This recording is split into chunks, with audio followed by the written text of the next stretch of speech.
In this video, I'll guide you through how to fix USB drive is not showing up or not recognized in Windows 10 and 11. If you find this useful, then please consider subscribing and like this video. There are lots of methods available to fix this issue. Let's go with the first method. First, click on the Windows key and search for Disk Management and hit your Enter key. Then this pop-up will appear on your screen.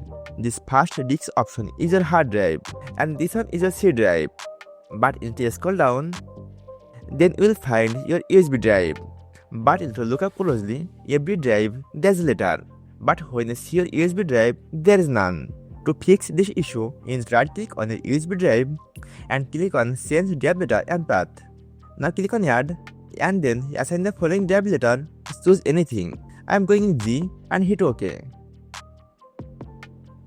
Then you will find your USB drive will be available. If this method is not work for you, let's go with the second one. Again, click on the Windows key and search for Device Manager.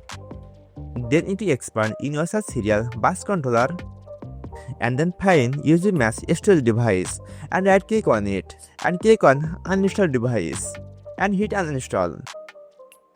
Once you uninstall the driver, then click on Action and choose Scan for hardware changes. Then the driver will install again. Now you need to check again your USB driver is working or not. If this is not working, then again click on your Windows key and search for Power Plan. And then change when the computer sleeps and click on Change Advanced Power Settings. Then double click on USB Settings and then USB Selective Suspend Settings. Now click on Enable and again click on this drop down box and choose Disable and hit Apply and then OK. And now again you need to check your USB drive is working or not. And I recommend you every single method in restart your computer. I hope this will fix USB drive is not showing up in Windows 10 and 11.